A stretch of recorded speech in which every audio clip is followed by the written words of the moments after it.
नमस्कार, मी फराह खान. तुम्ही बघताय महाराष्ट्राचा number 1 Marathi news channel news 18 Lokmat. आणि बुलेटिनच्या सुरुवातीला एक मोठी अपडेट आहे. रशियाचे राष्ट्राध्यक्ष पुतीन यांनी पंतप्रधान मोदींना फोन केला. पुतीन यांनी पहलगाम दहशतवादी हल्ल्याचा तीव्र निषेध केलाय. तर हल्ल्यातील मृत्यूंबाबत पुतीन यांनी शोकही व्यक्त केला.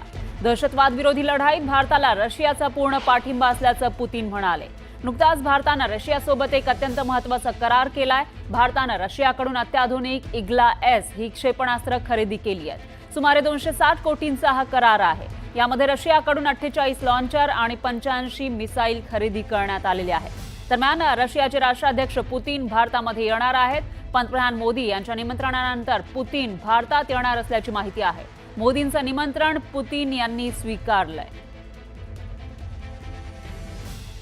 तर रशिया एक बलाढ्य देश आहे आणि रशियाकडून काही दिवसांपूर्वीच मिसाईल खरेदी करण्यात आले होते आणि आता त्यांनी स्वतः फोन केलाय आपल्या देशाचे पंतप्रधान मोदींना आणि आम्ही तुमच्या सोबत असल्याचं म्हणत पूर्ण पाठिंबा असल्याचं सांगितलेलं आहे.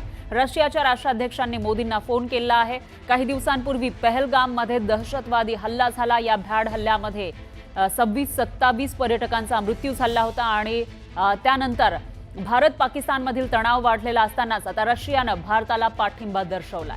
दरम्यान भारतानं रशियाकडून अत्याधुनिक इग्ला-एस ही क्षेपणास्त्र खरेदी केली आहे. या क्षेपणास्त्रांमुळे भारतीय वायुदलाची ताकद आणखी वाढली आहे. शत्रूची फायटर जेट विमानं, ड्रोन आणि घातक हेलिकॉप्टर नष्ट करण्याची ताकद इग्ला-एस या क्षेपणास्त्रामध्ये आहे. रशियाकडून 48 लॉन्चर आणि 85 मिसाईल खरेदी करण्यात आले. सुमारे 260 कोटींचा हा करार झाला.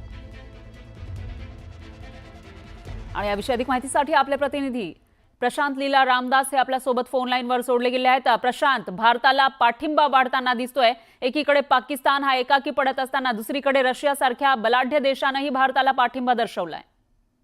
बरोबर आहे. आज अत्यंत महत्त्वाची चर्चा जे पंतप्रधान नरेंद्र मोदी यांनी राष्ट्राध्यक्ष जे आहे रशियाचे यांची फोनवरून चर्चा झाली आहे. भारताला दहशतवादी लढ्याला संपूर्णपणे पाठिंबा दिला आहे. रशियाचे राष्ट्राध्यक्ष व्लादिमीर पुतीन यांनी आज पंतप्रधान नरेंद्र मोदी यांच्यासोबत फोनवरती संवाद साधला. आपल्याला माहित असेल गेल्या 22 एप्रिल रोजी जम्मू काश्मीरमधील पहलगाममध्ये झालेल्या दहशतवादी हल्ल्याबाबत पुतीन यांनी तीव्र शब्दात निषेध केला आणि भारताच्या दहशतवादी विरोधी कारवाईला रशियाने संपूर्णपणे पाठिंबा दिला आणि या हल्ल्याला क्रूर हल्ला संबोधून त्या हल्ल्यातील जे मृत्युमुखी पडले त्या सगळ्यांना त्यांच्या कुटुंबाप्रती संवेदना देखील व्यक्त केली आहे. आणि त्यांनी हे स्पष्ट केलं आहे की हा हल्ला जो आहे हा क्रूर हल्ला आहे असंही त्यांनी म्हटलेलं आहे. आणि सोबतच या निमित्ताने असं म्हणावं लागेल की पुतीन यांच्या व्यतिरिक्त अमेरिकेचे राष्ट्राध्यक्ष डोनाल्ड ट्रम्प असो, इटलीचे पंतप्रधान जॉर्जिया मेलोनी असो, फ्रान्सचे राष्ट्राध्यक्ष एमॅन्युएल मॅक्रॉन असो, यूएचे राष्ट्राध्यक्ष मोहम्मद बिन झायेद असो, तर युरोपियन युनियनच्या वतीने या सर्व नेत्यांनी खास करून जम्मू काश्मीरच्या हल्ल्याचा निषेध केला आणि भारताला पाठिंबा जाहीर केलाय. त्यामुळे एक मोठं आंतरराष्ट्रीय असं म्हणावं लागेल आंतरराष्ट्रीय दबाव आता पाकिस्तानवर निर्माण होत झालेला आहे. निश्चितच प्रशांत, या विशेष अपडेट आपण घेत राहूया. दरम्यान धन्यवाद तुम्ही दिलेल्या या सविस्तर माहितीसाठी.